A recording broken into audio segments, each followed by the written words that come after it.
been taken. It's time we take our power back and we rescue our people. The Vatican and the bankers are like Resident Evil. They may have had the greatest plan that was ever concocted, but Illuminati never thought that they'd ever be spotted. They're manufacturing reality all in our heads. They tell us if the earth is flat then we'll fall off the edge, but if it is a spinning ball we won't fall off it then. And gravity is our imaginary magic friend. Why is water always flat when unmanipulated? Why are pictures of the earth computer generated? Why you lying to us, man? That's something that we want to know. After that you're gonna have to pack up all your stuff and go. Hello, everyone, and welcome back to the Flat Earth Podcast. I'm Curious Jay, alongside me, Dave from deep inside the rabbit hole. Once again, time for another hour or so of Flat Earth audio. Dave, what's happening, my man? Hey, man, it's doing great today. An hour or so, we're going to have to start saying an hour and a half or 2 hours. You're right. We, but that's a good thing as far as what I can tell from the audience feedback that we've gotten, because, a lot of them were asking for longer right when we started this thing off. All right. So, yeah, let's talk first off on a few videos that happened in the last week or so. You put out an incredible video, just a couple minutes long. What was the total running time on that NASA video? 2 minutes and 20 seconds. Yeah, that's a powerful 2 minutes and 20 seconds and great music, might I add. Yeah, so I had found this clip of these. I thought it was just kids doing it on their own, but I found out later that it was a television show where they're on the International Fake Station and he's flipping a pen around in the air, and it looked as good as what we see on the space station. So I said, hey, I'm going to make a great video out of this. The clip was literally 6 seconds long. I was going to make a 6-second video, and an hour later, I'm up to 2 minutes and 20 seconds. But all of the clips just kind of fell into place for me. And then I put it together. I was like, hey, this is pretty good. I need to find some music.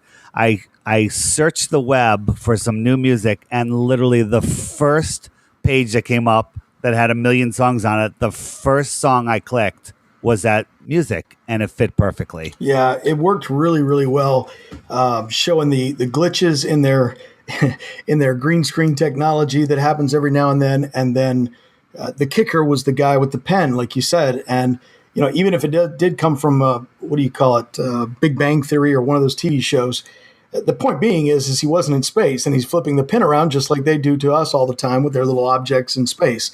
And I thought it really hit home.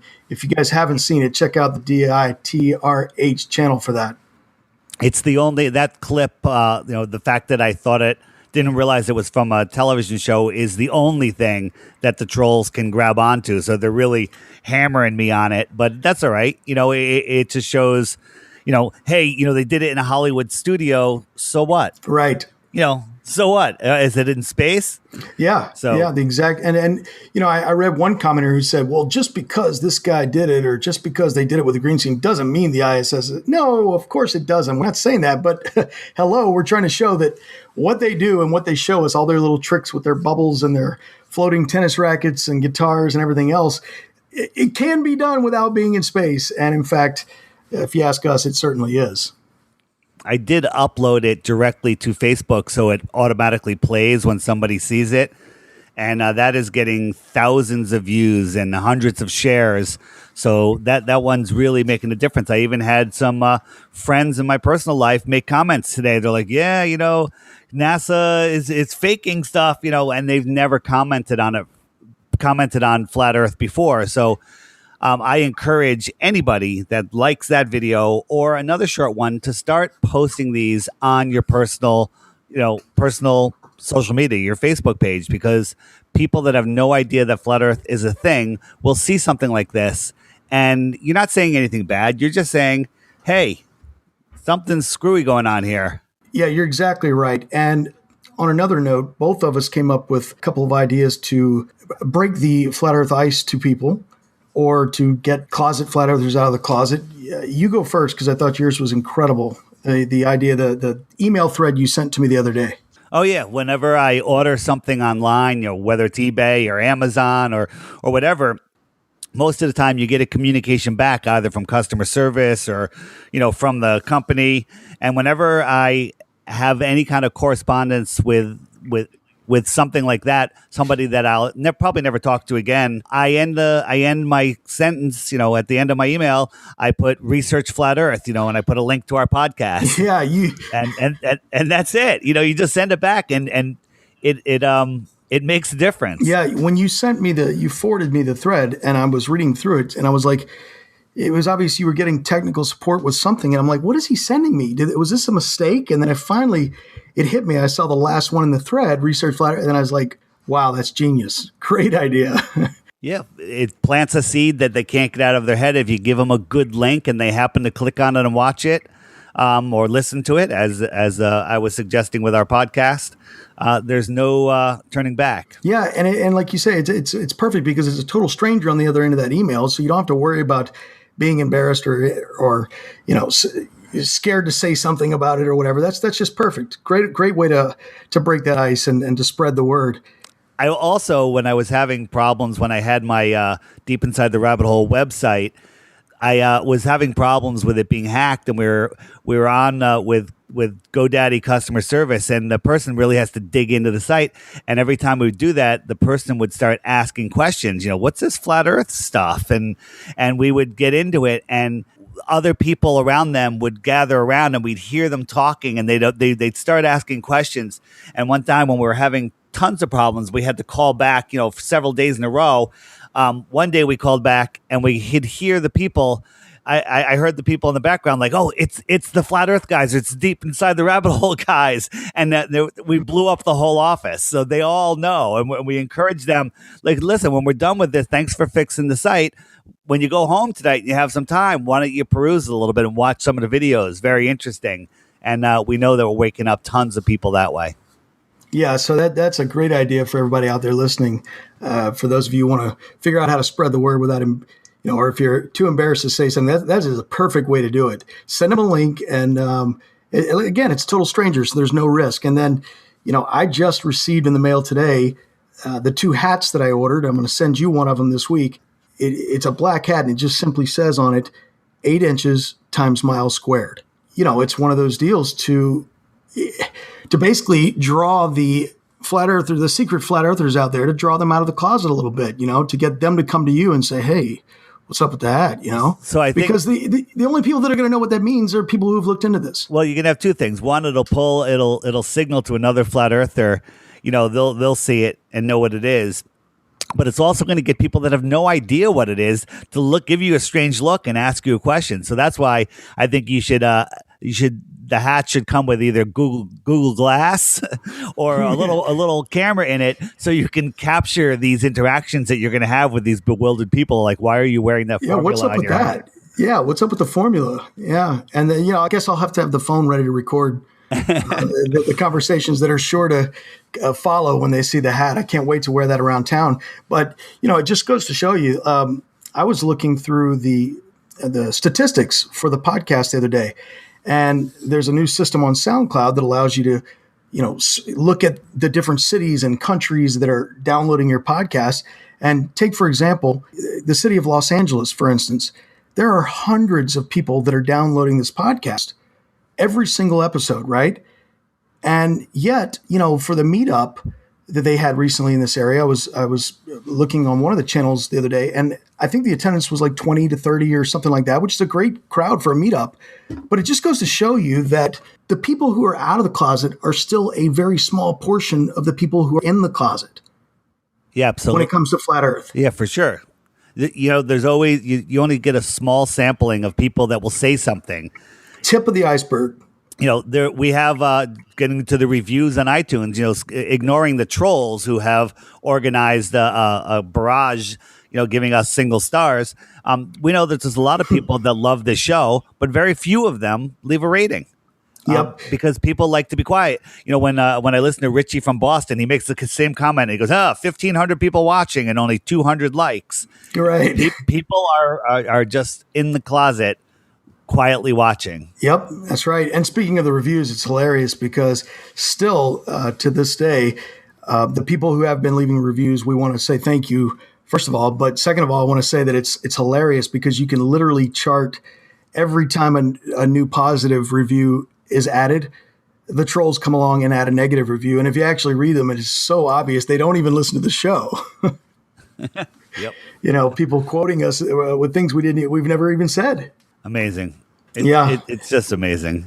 Yeah, it really is. I spoke with Robbie from Celebrate Truth today, who's helping to orchestrate the Flat Earth Conference, and he wanted me to let everyone know that currently, right now, you can, as the tickets are sold out, you can get the live stream pass for the early bird special. I think it's $17 to be able to stream both days of that event, and then after October 15th, that'll go up to $27. So if you can't make it to the Flat Earth Conference and you want to stream the event, which I highly recommend, now's the time to do it. Order it before October 15th.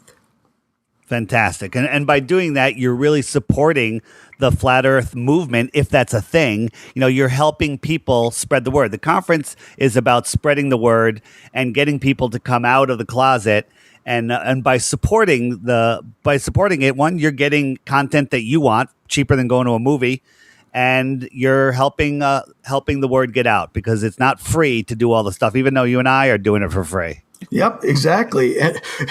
Which reminds me of one of the reviews that said that we were money-grabbing charlatans. Yeah. Yeah, okay, whatever. Hey, another video I want to talk about. Jaron from Jaronism put out a video explaining this laser experiment he's going to do. Did you see it? Yes. He actually explained it to me a couple months ago, and then I watched the video, and does a great job of explaining it. And I am really, really looking forward to that experiment. Yeah, that's going to be, he's using, lasers and a theodolite, which is, the big argument. You use a theodolite, that proves that the Earth is curved, says every surveyor. But he is going to either prove the Earth is curved or prove that theodolites don't tell you what you're really seeing. Yes, correct. Also, in the last week or so, Mr. Thrive and Survive has been dropping some really good videos as well. What I did not see. Which ones? Just ever since the eclipse, he's had several on about the eclipse. He's had a really good one on submarines and how submarines and the way that they float using buoyancy and that sort of thing, kind of like the opposite of an airplane, proves flat Earth, that they are not cruising along in the ocean on a spherical ball. Really good video, about 20 minutes long, by Mr. Thrive and Survive. Okay, I will be linking all of these videos. We're going to have lots of links in this week's Facebook post, but they'll be there. Yeah, that'll definitely be worth it. And I believe we have a speak pipe from someone named Chucky that we can listen to. Fire it up. Hey guys, I'm actually a flat earther already, and I came across your channel just today, and I've heard a couple of your podcasts already, and I don't have any questions, but I do have something I do want to contribute. I took 2 photos on 2 different occasions, and the moon was very, very clearly in front of the clouds.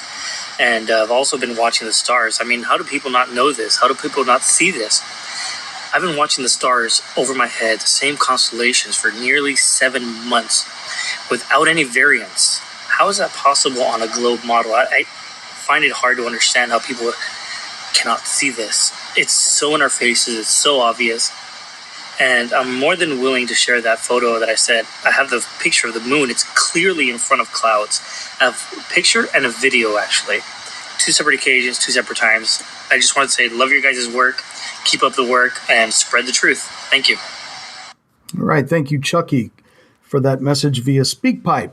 So the moon in front of the clouds. We've seen lots of photos and videos which appear to show the moon or the sun in front of the clouds. Dave, how do you respond to that? That's such a heated topic of discussion. With the sun, the sun's so bright that it'll look like it's in front of a tree if you look at it right, with branches going in front of it. But I'm not disagreeing with him, because I really believe that as I've said many times on the show, that the sun and the moon that we are seeing are not physical, and whatever is projecting them, for lack of a better word, is placing them in a position relative to where we are, which is rather close. Can that render in front of the clouds? I'm thinking it could.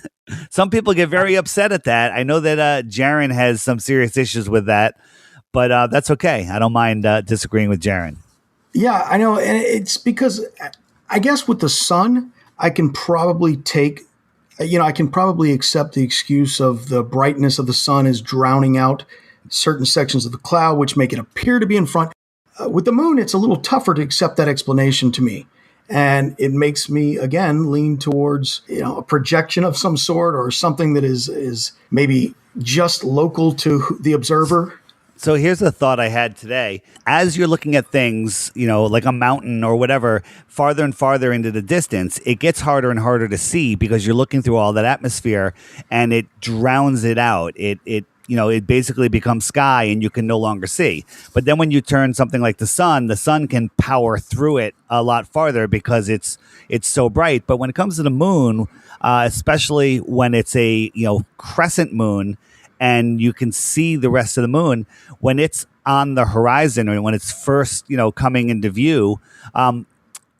That should be on a flat Earth or a ball Earth, very far away, looking through the most atmosphere, but you can still see it just as clear as it is when it's overhead, which is, exponentially less atmosphere that you're looking through because you're looking straight up into thinner and thinner, clearer and clearer air as opposed to across it.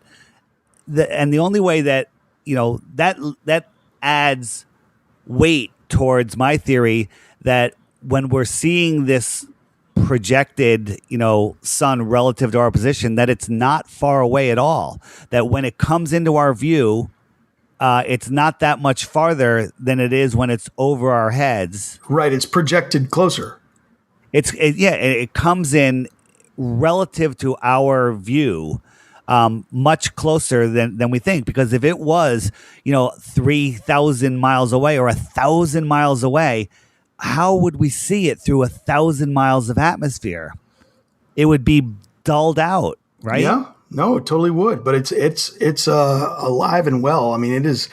Last night, for instance, it was a full moon, and it was just so incredibly detailed. It was unbelievable. And then when you factor in, just like you just said, how much atmosphere and haze should be between us and that, something just does not add up. And then this brings into, the big argument. There's people like, I believe you're on the same camp, that the sun does a circle around us, going around a center point that we call the North Star, the North Pole. Other people believe that it goes straight, on the Pac-Man map or whatever you want to call it, because when they do all kinds of time-lapse measurements, it sure looks straight, although sometimes it looks curved. And I've measured some of those time lapses and I see that there is a curve, but that curve could be due to perspective.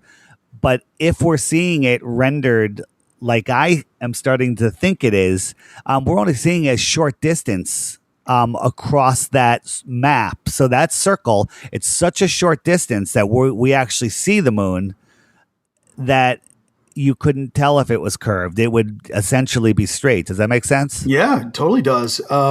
Reminds me of one of the callers on a recent Mark Sargent show brought up a quote, and when he said it, I was like, I need to Google that and check it out, by Erwin Shapiro. He's an astrophysicist with the Harvard Smithsonian Center, and the quote that he had was, "The best possible explanation for the moon is observational error. The moon doesn't exist." He goes on to say the moon is bigger than it should be, apparently older than it should be, and much lighter in mass than it should be. It occupies an unlikely orbit and is so extraordinary that all existing explanations for its presence are fraught with difficulties, and none of them could be considered remotely watertight. Pretty profound quote from somebody on the mainstream science side of things. Absolutely. All right, so when we come back from the break, we've got a very special guest joining us. You're not going to want to miss it. Stay tuned in just a second. Following announcement has been paid for by The Flat Earth Podcast. You want to leave a digital voicemail for us? Head over to theflatearthpodcast.com and click on the blue link that reads, "Got a question? Send us a message." You can do it from your iPhone or from your computer. First time you do it on your cellular phone, you'll have to download a little app. But after that, you can leave us all kinds of messages. If you want to be anonymous, you can make up a name, make up an email address. We don't care. We just want to hear what you have to say. We'll do our best to play or answer these questions and comments on future episodes right here on the Flat Earth Podcast. Download the SpeakPipe app and and check us out at theflatearthpodcast.com. The Flat Earth Podcast. If you're watching this audio on YouTube right now and you're not familiar with the world of podcasting, there's a far better way to listen to the Flat Earth Podcast each and every week. Think of it like your TiVo or your DVR is to your television. You subscribe to whatever show that you like. Whenever a new episode comes out, it records it, downloads it, and notifies you that there's a new episode for easy listening anywhere. Another great feature on most podcast players is you could speed up if you want to hear stuff even faster, or more importantly, it has a jump back and jump forward 30 seconds so you could skip annoying announcements like this. We're on iTunes, Stitcher, SoundCloud, and so many more. If we're not on your favorite podcast app, send us a message and let us know to make sure we will be. The Flat Earth Podcast. Today, we've got a very special guest with us on the show. Someone that we've been trying to get lined up since we started this program, but we had problems making our schedules all work out. Well, it's finally happening. The planets are all lined up, so to speak. Wink, wink.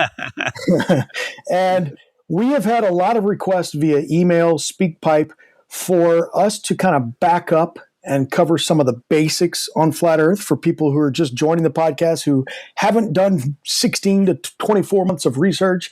You know, what is this all about type thing? And I think this is a great show to have our guest on because he's produced one of the videos that we always recommend for first timers, and that is the 21 questions for Flat Earth. Isn't that right, Dave? This was supposed to be our second and possibly double show, third podcast. Numbers 2 and 3 were supposed to be ODD reality, going over the 21 questions. That's right. So without further ado, let's get him on here. ODD, are you there with us? Yes, I am. How's it going? Man, it's going awesome. Great to have you, bro. Excellent. Thanks, man. I've been looking forward to this as well. And also, don't forget that at the conference, we have our billboard, which is featuring ODD's 21 questions, as a first place to go look if you're hearing about Flat Earth for the first time. Yeah. Did you know you struck gold when you came up with the idea for that video? Yeah. The other thing about that video that I like is that it's a community thing. I gave the idea out on all my social media accounts and I asked people to contribute. I already had the questions. So I wrote all the questions down and I said, send me your answers to these questions. And then I combined everybody's answers. Took what was good.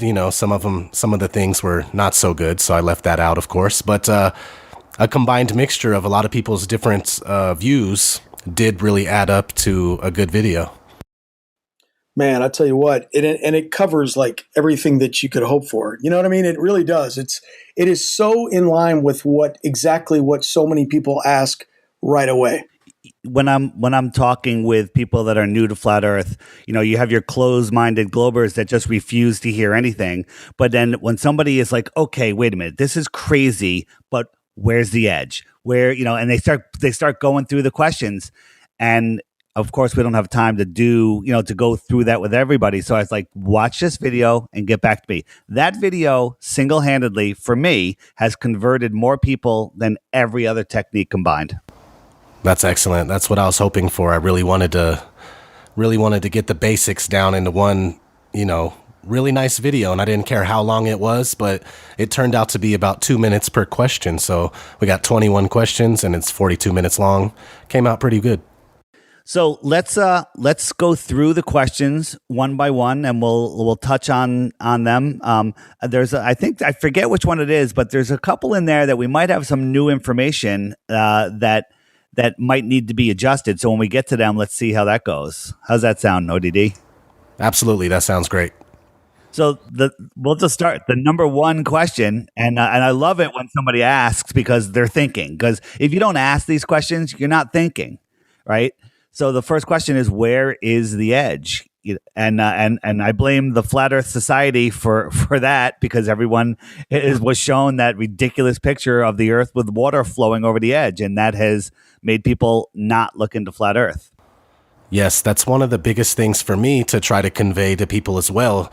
It's, what I notice people doing most often is they take the globe and they replace it. So all the same circumstances still apply. It's still in space. It's still floating around. Stuff is still orbiting.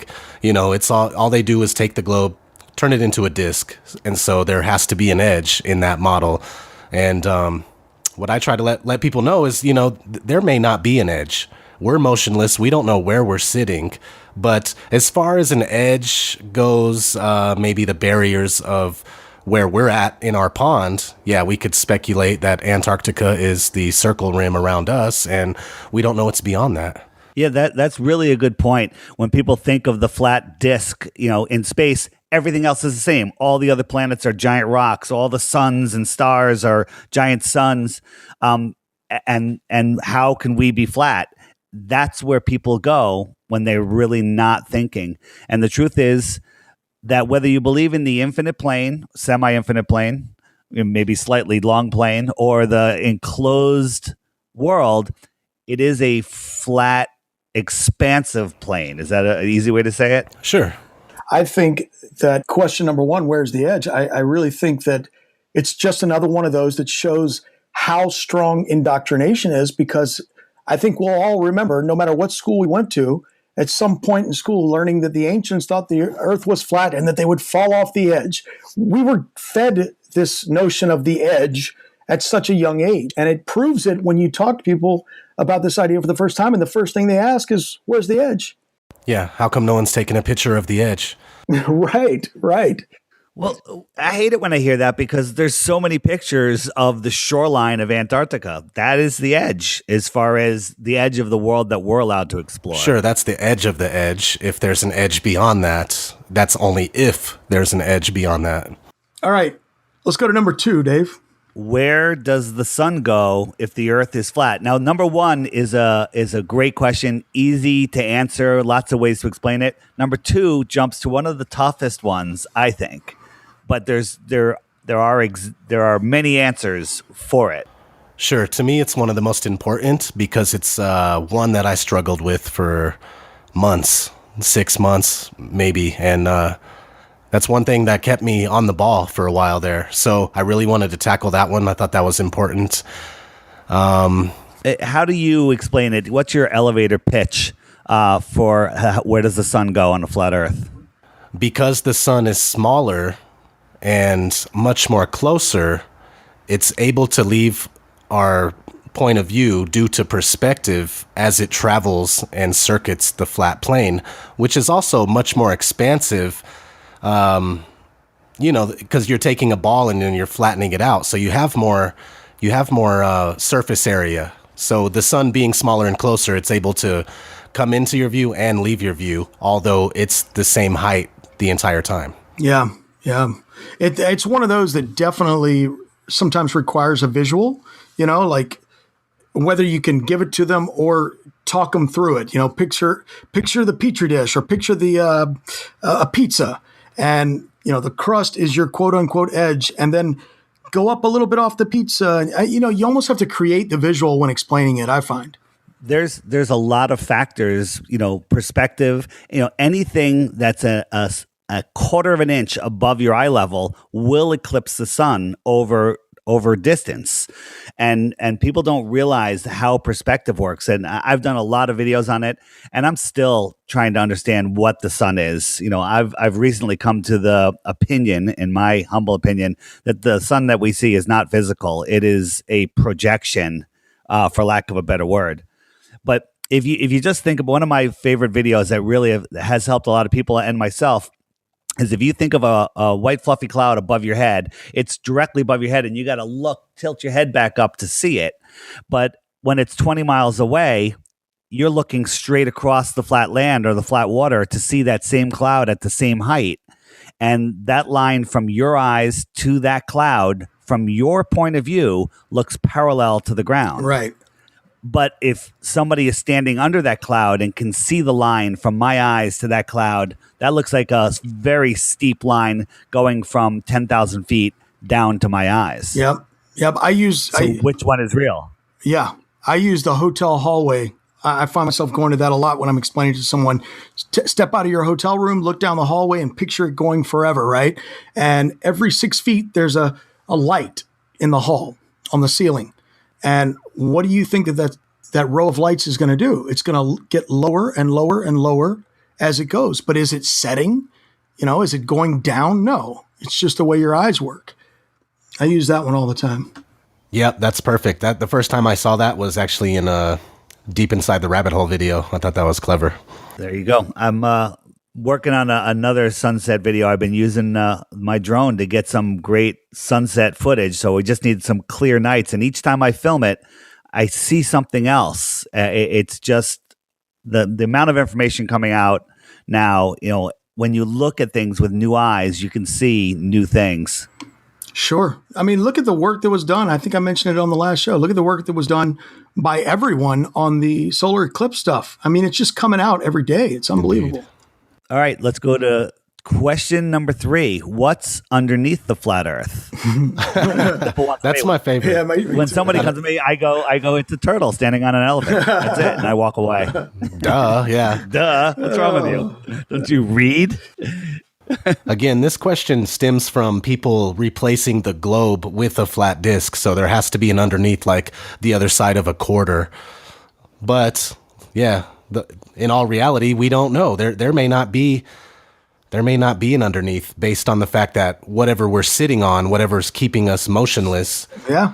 wherever we're at, I mean, it could be infinitely going downward as well. Like, it's just funny. People expect you to know this, and most of us will readily admit we don't know.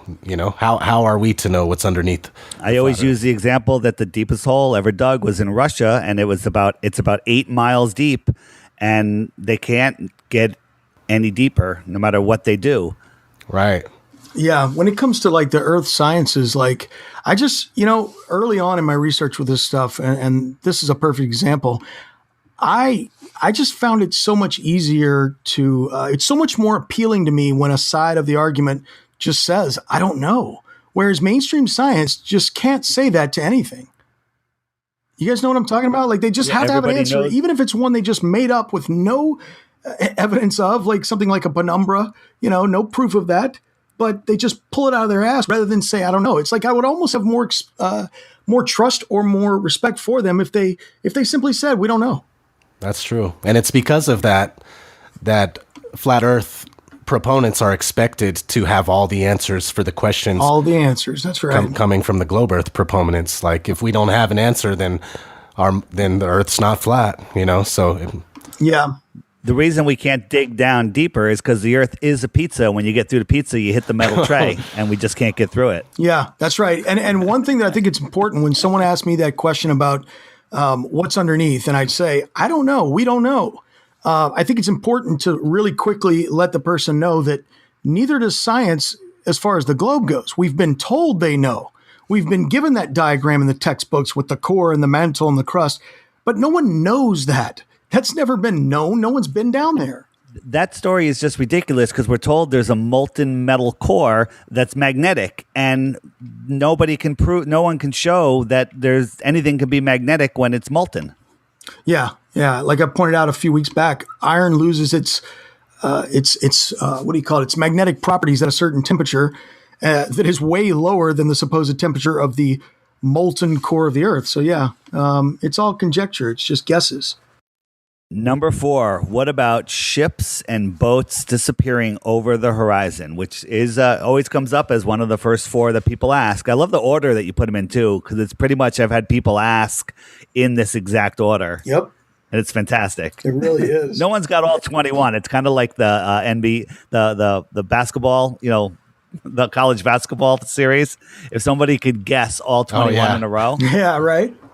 in the right order, Yeah. that'd be fantastic. Yeah. Well, this is pretty close. This one makes me wish I lived near the ocean so I could actually go out every day and get new footage of ships not disappearing over the horizon. But I've had to stick with what I have seen, and that's people bringing back in the ships and the boats with their ultra zoom cameras like P900s or whatever. But it would be nice to live near the ocean so I could get a lot more of this footage myself. So I live on the Long Island Sound, which is actually a very good place to do it, because from my beach, I can look straight down the Sound out to the ocean, which is 75 miles away before you're out of the Sound. And the Sound will give us very calm conditions on certain days.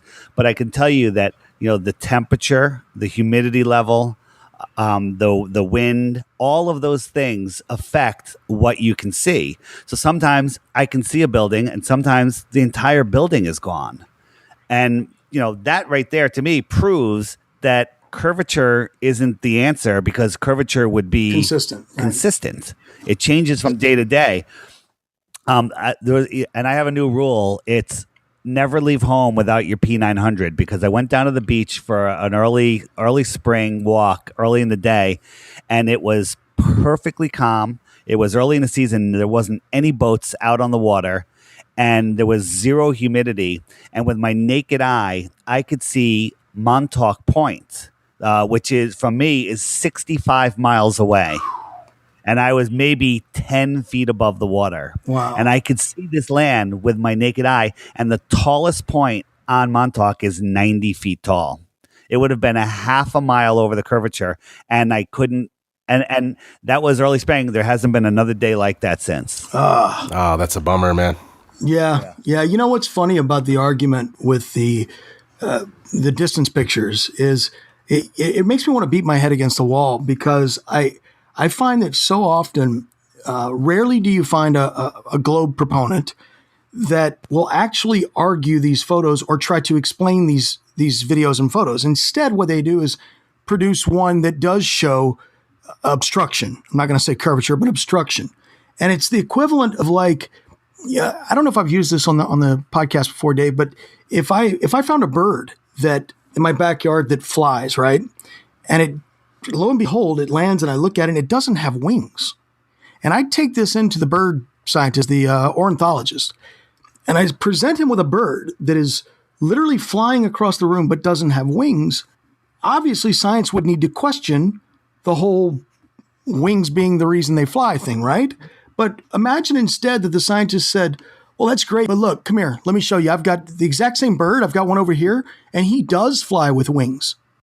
Well, great. But all you did was reaffirm your going theory. But I'm sitting here showing you a bird without wings flying. And that's how I look at this curvature argument when it comes to these photos and these videos of things in a distance.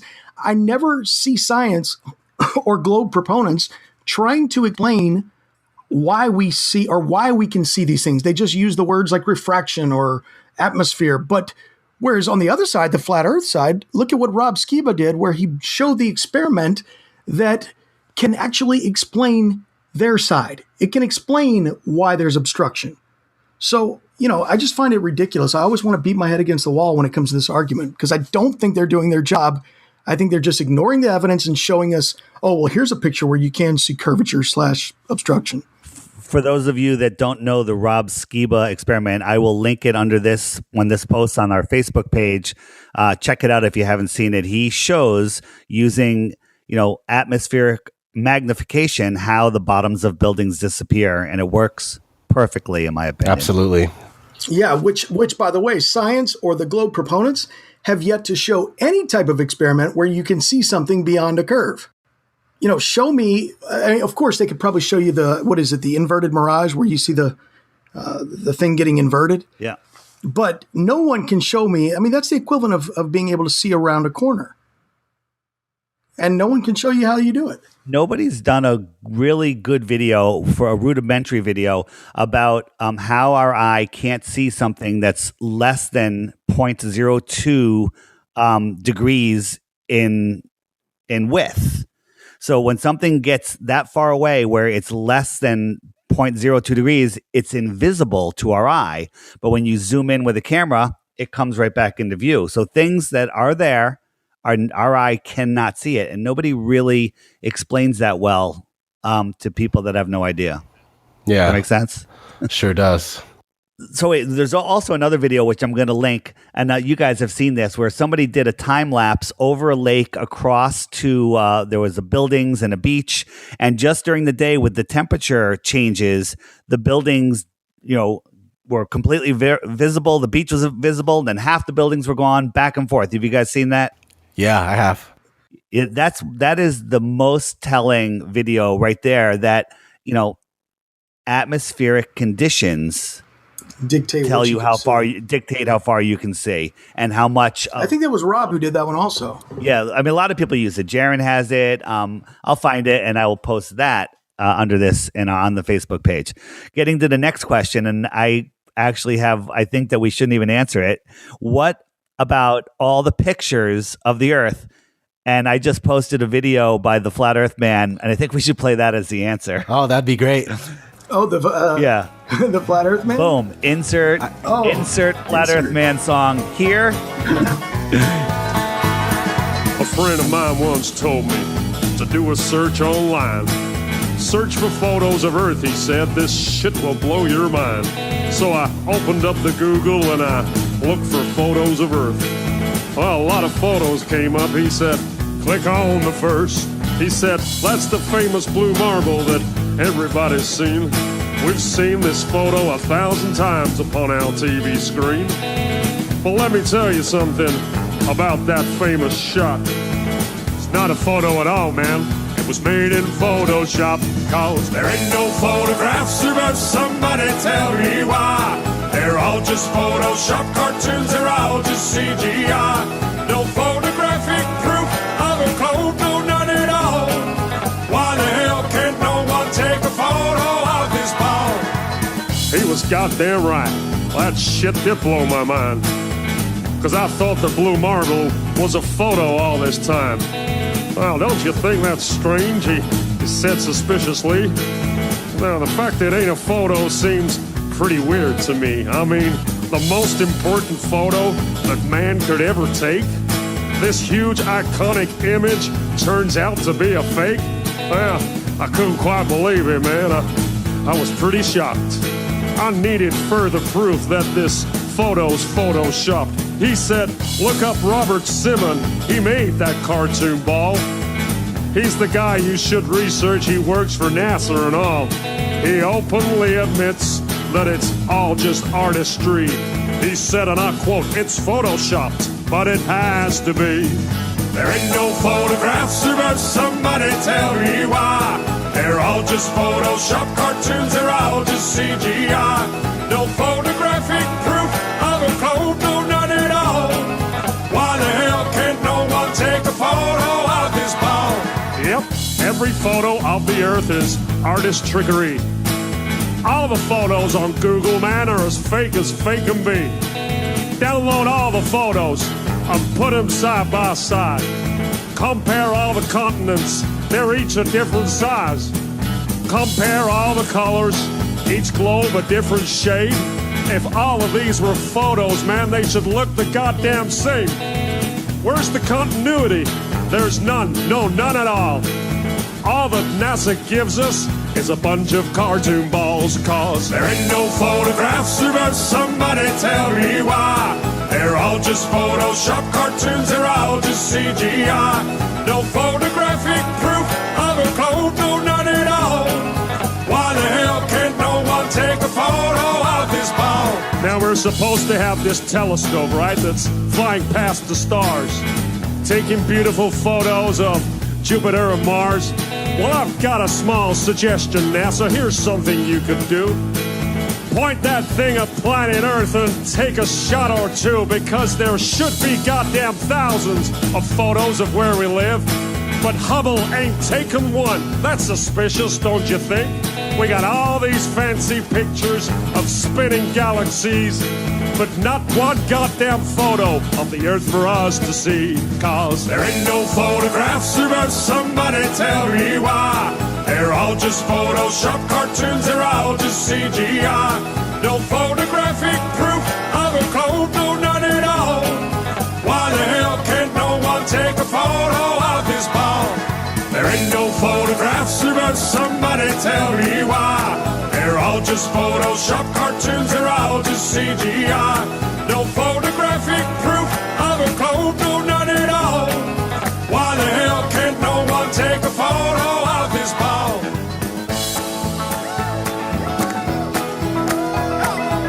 And there you go. How awesome is that? Do you have anything else to add? What about the pictures than what was said in the lyrics of that song, ODD? Nope, he covered them. There's no pictures of the Earth. Yeah, that's it. Case closed. Moving on. All right, number 6. Why are the other planets round? Oh, I hear this all the time.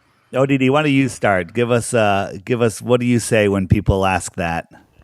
I would love to. The thing is we've been deceived into thinking that we live on a planet, because what you see in the sky, you can consider them planets. But the whole deception is they've taken the Earth underneath our feet and said, this is also a planet. But what a planet actually is a wandering star. And you could look that up in the etymology of planet. On etymology.com, you type in planet, it'll say the ancients considered the 7 planets, yada, yada, yada. And the thing is even the sun and moon are considered planets to the ancients. So it's pretty much anything you see in the sky that was a luminary that was going against the grain of the stars. The stars are all, they're how do you say? Well, fixed. Uniform.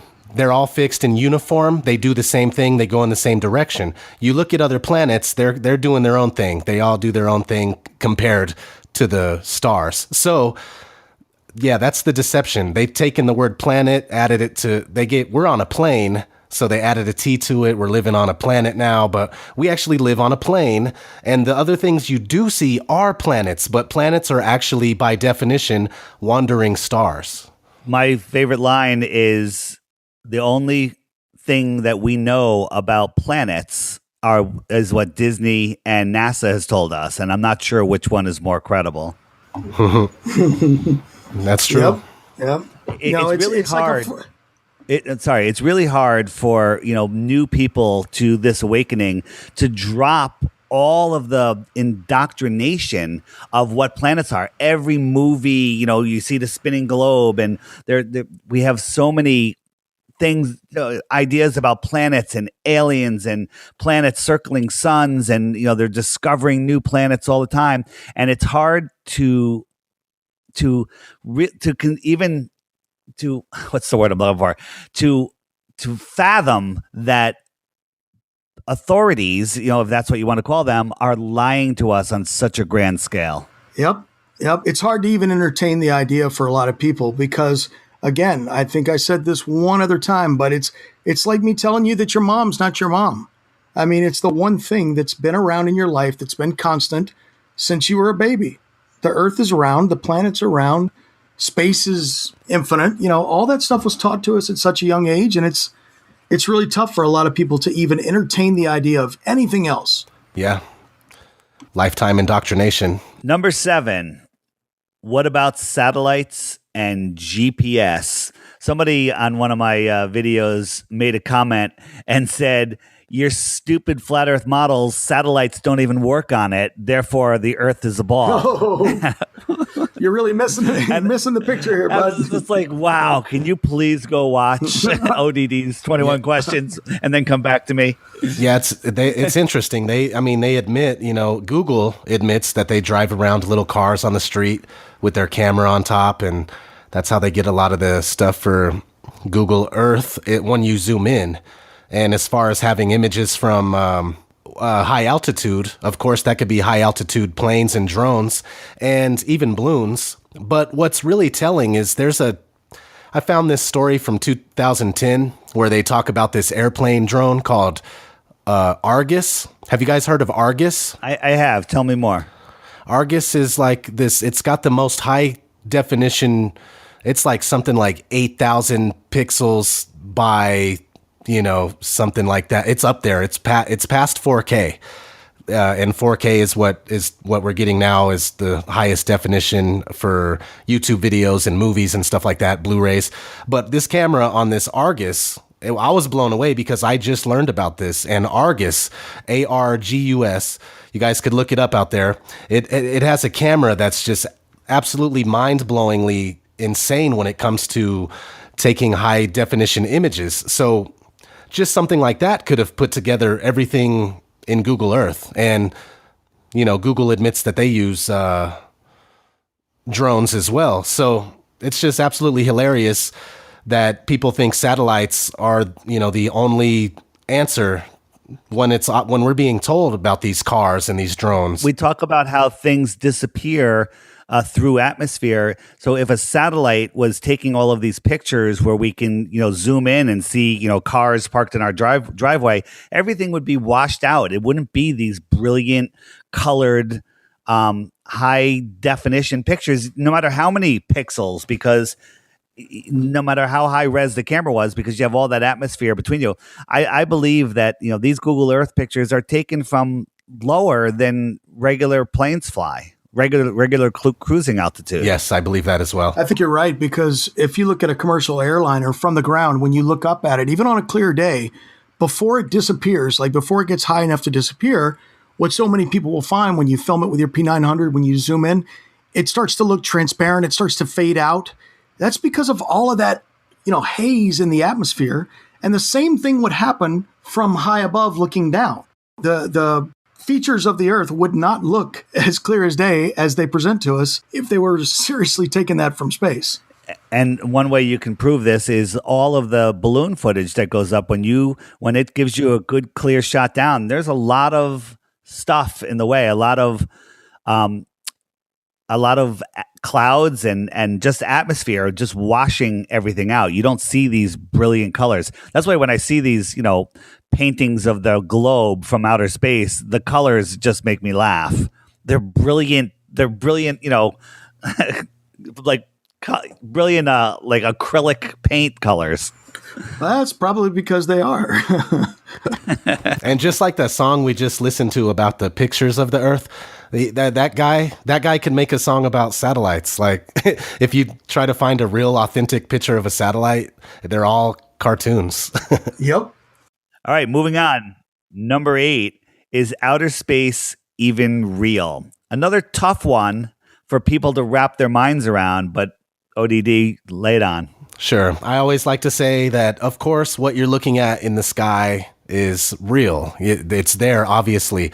We're not saying it's a projection or that it's not there. But the fact is there's no such thing as deep space travel.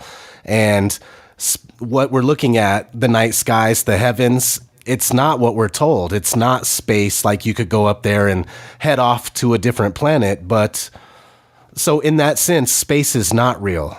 But in the sense that what you're seeing with your own eyes, that is real, if that makes any sense. There's the secret space program fans, they talk about there's this, what's the name of the secret space plane that flies out there for like 2 years at a time and comes back, the RB-8, or I forget when I was something like that. Yeah. The question is, if it's in the vacuum of space, think about the end thrusters worked in space, which there's nothing to push off of. What would stabilize it? An airplane has to be going a certain amount of speed for it to be able to turn. Otherwise, it just falls out of the sky. But you have to have something to push off of. So if that thruster was a millimeter off center, or the weight in the spaceship wasn't perfectly balanced, it would just go into a forever spin. Yeah, I always tell people it's kind of like the edge question. I mean, the what's under the Earth. I tell people I don't know. I just know that the space that we've been taught, the space that we learned about in schools and that's put forward to us in all of these great science fiction movies, that's not real. That's not how it is. And I don't know what it is. I don't know. I don't know how far the stars are, but I don't think they're trillions of miles away. I think they're much closer. Like 2 miles? 3? Yeah, maybe a little bit more than that. But what's amazing, though, you put up a balloon at night and all the stars disappear.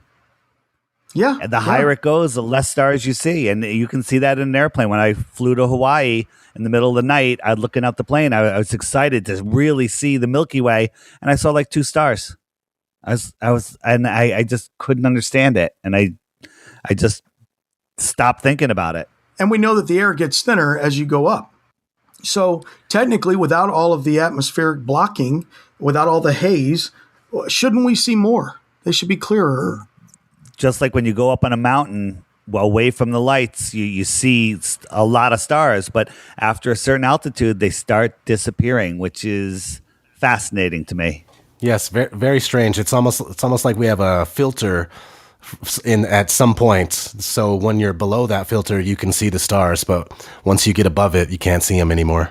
So with my time lapses of the sun, and I'm going to throw the stars into the same category, the more I look at it, the more I believe that it's not there, that it is, and I don't have the right words for it, but I'm seeing it render to my position, and it rises and sets very close to where I am, and wherever somebody else is, it rises and sets to them.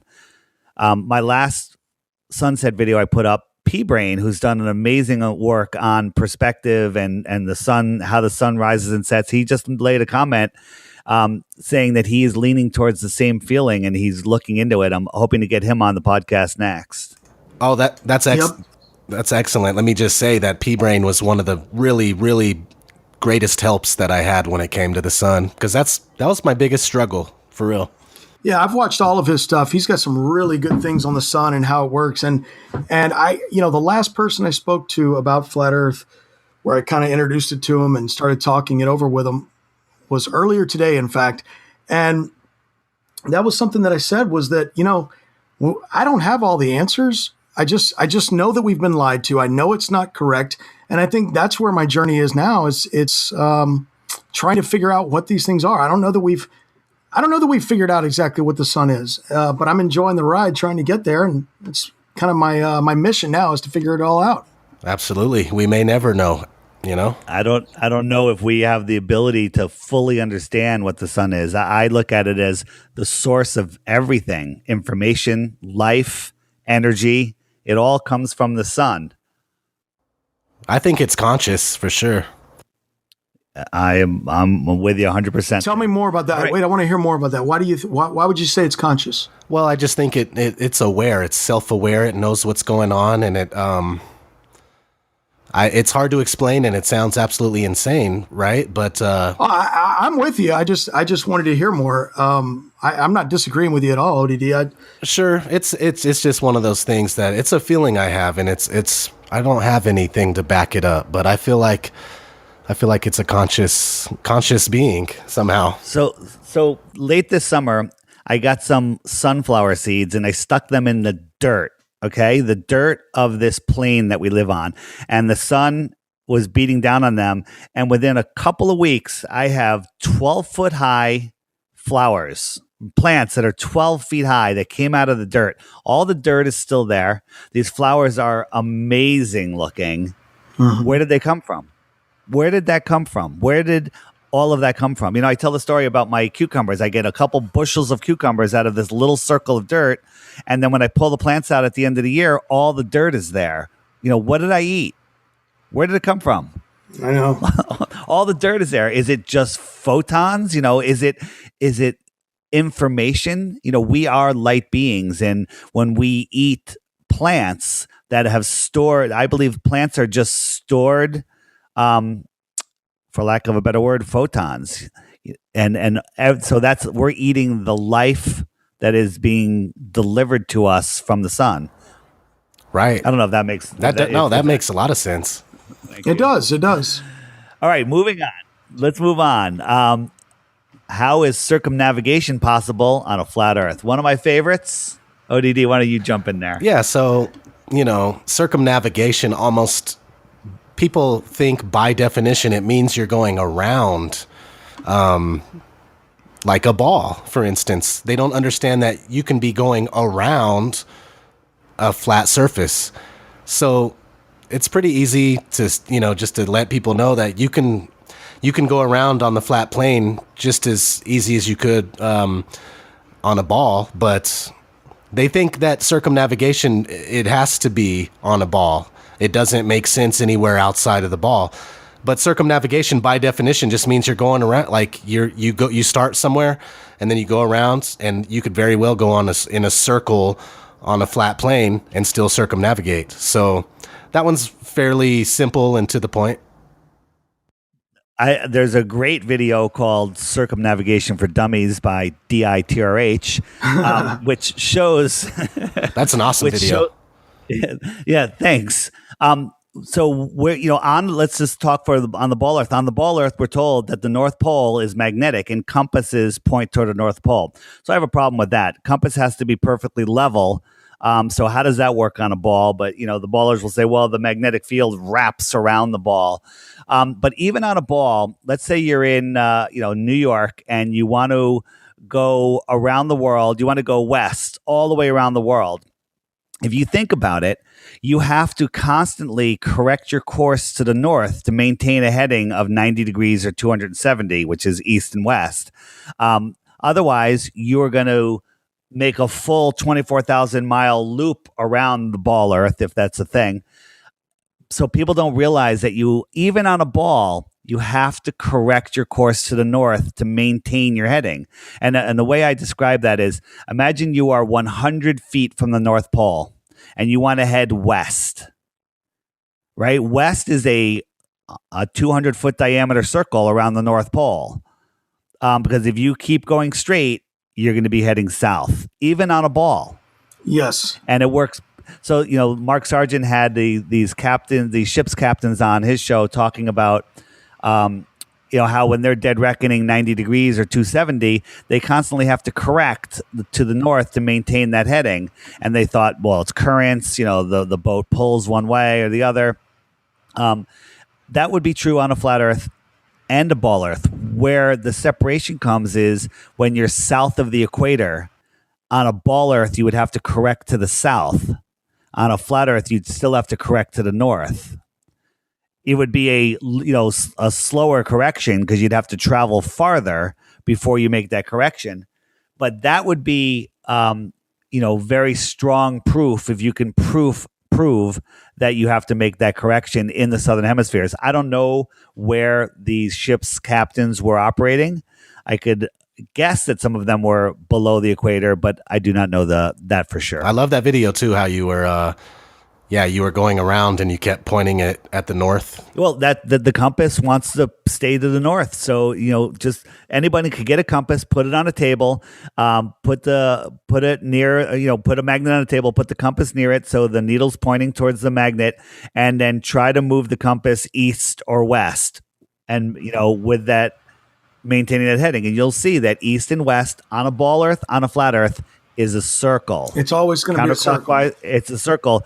South is a straight line. If you go any direction on a ball Earth or flat Earth in a straight line, you will end up heading south.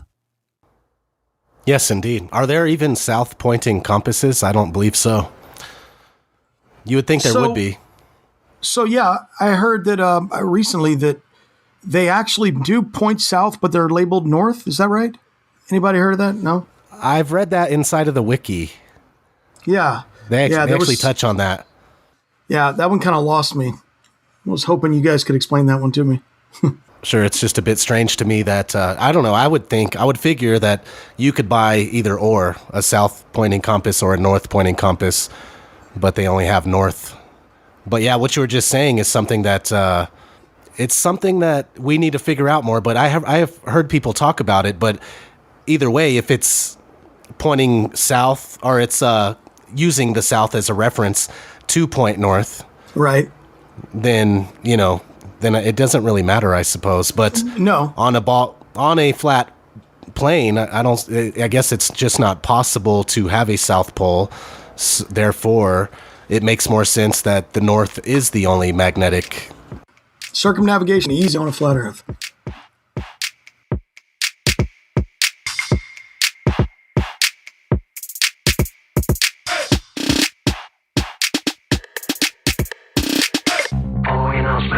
Has been paid for by the Flat Earth Podcast.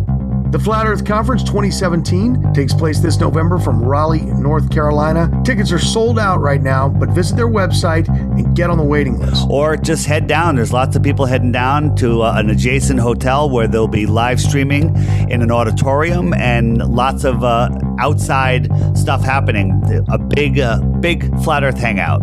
And if you want to contribute to the massive Flat Earth billboard that's going up down in Raleigh, North Carolina, head over to the website, flatearthpodcast.com, click on the link that sends you over to the billboard campaign. The billboard is 14 feet tall by 48 feet wide. It'll be the biggest Flat Earth billboard to date. It'll be running for a month before the conference and ending the Sunday after the conference. Head over to fe2017.com now. The Flat Earth Podcast. And if you are coming down to the Flat Earth Conference in November, on Wednesday, the day before, we're going to be kicking off the conference with a gathering at the Flat Earth Billboard, which is just 2.5 miles from the conference center. We're going to have hundreds of people there. We're going to have a drone up filming us. We're going to be live streaming it to all of the different media across the plane, and we'll be interviewing people during it that'll be going out over the live stream. Be part of that. You don't even have to have a ticket to the show. Just join us and listen for more information here on the Flat Earth Podcast. The Flat Earth Podcast.